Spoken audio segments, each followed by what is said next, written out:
Welcome to Feel of the Fight. We're your hosts, Doc and Queso. I'm Doc. That's my boy Queso over there. We're gonna do a quick breakdown of you got for you guys of the UFC 294 card and go over the two main events, the co-main and the mains.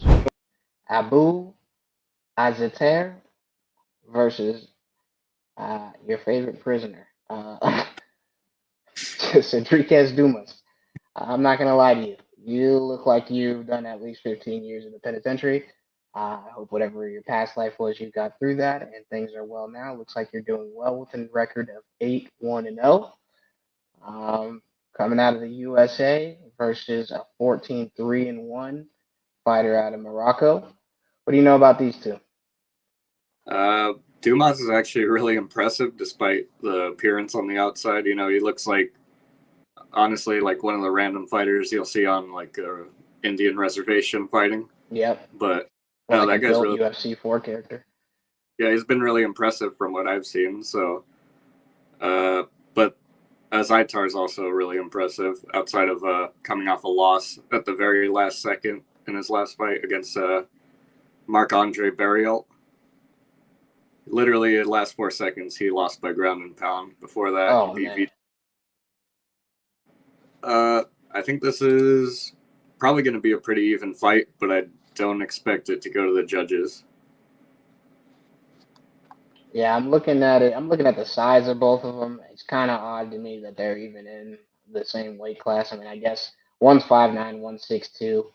Looks like their normal weights are around 198 for Dumas and 185 for Abu. So I don't know. Looking at Abu, he looks jacked. He looks huge compared to Dumas. So it does look like if they're gonna get in there and throw something, then it's probably somebody going out.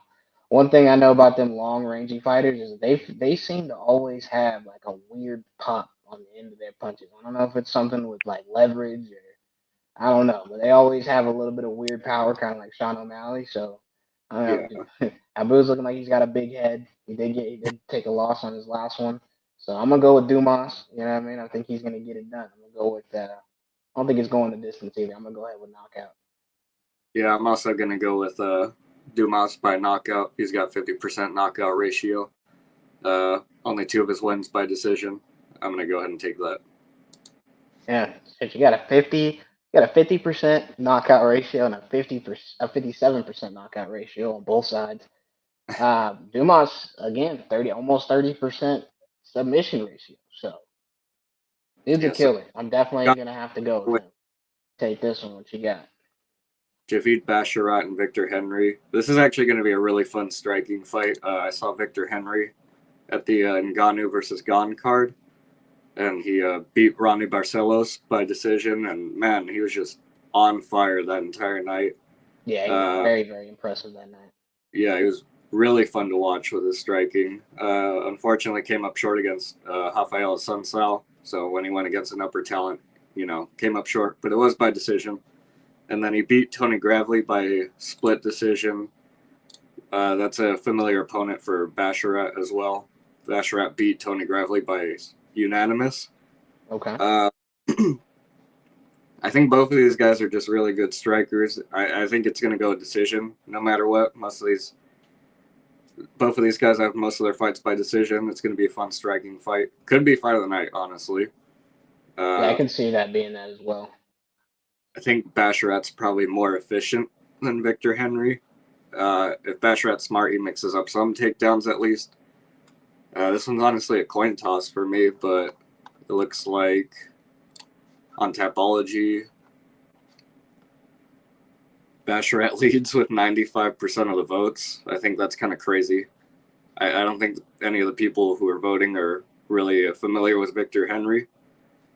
Yeah, Uh, that's what I'm wondering because from what I've seen, especially the last couple showings, he looks super impressive to me. Like you said, fun to watch him strike. Very fundamentally sound. Seems like a very clean striker to me.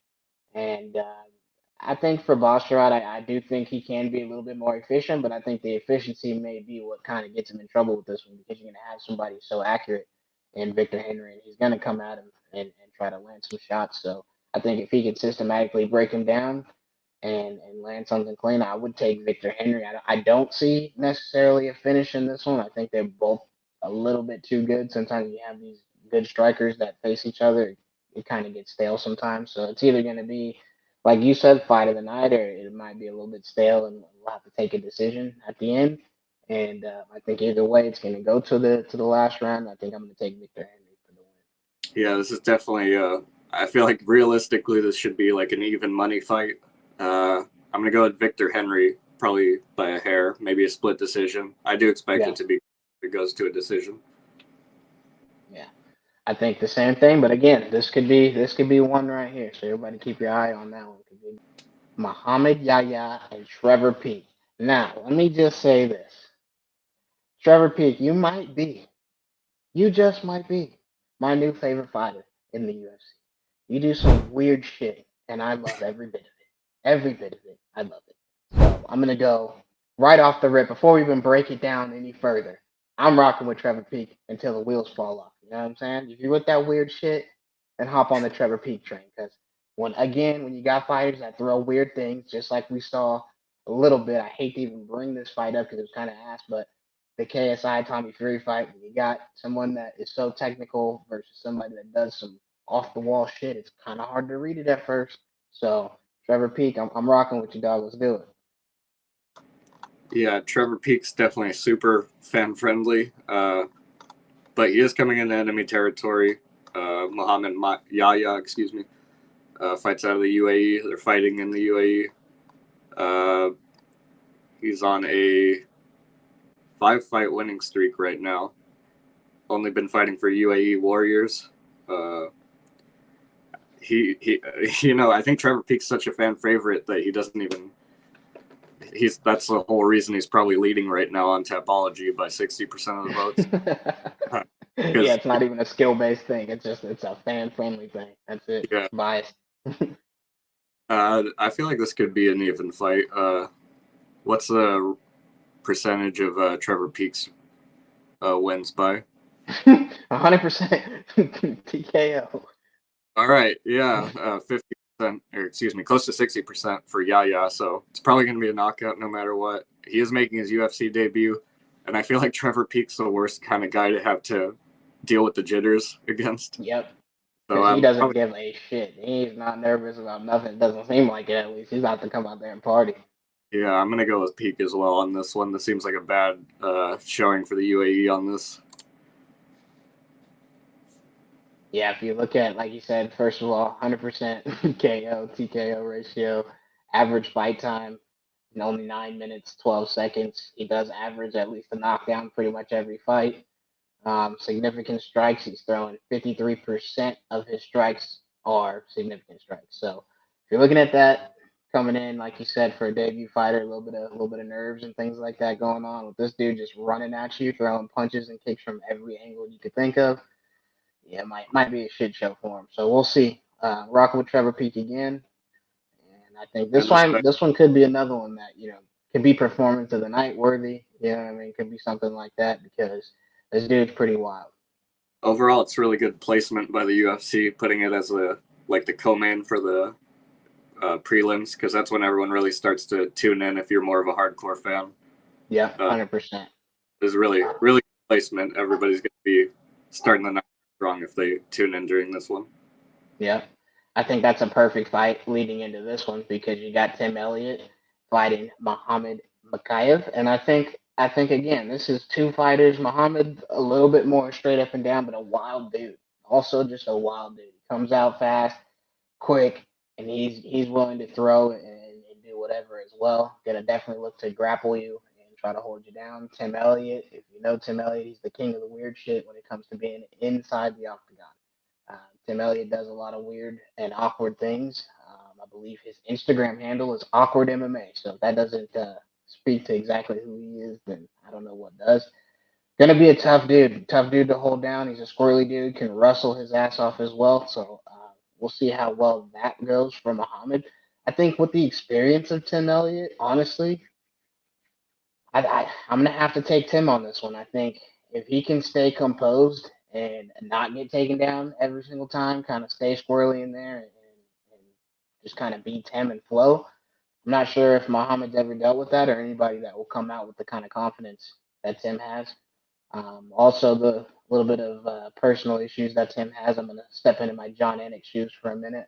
A little bit of personal issues that Tim Elliott's had in the last recent few months. I think he's going to have some anger and aggression built up, and basically try to take that all out on Muhammad. So I'm going to rock with Tim Elliott on this one.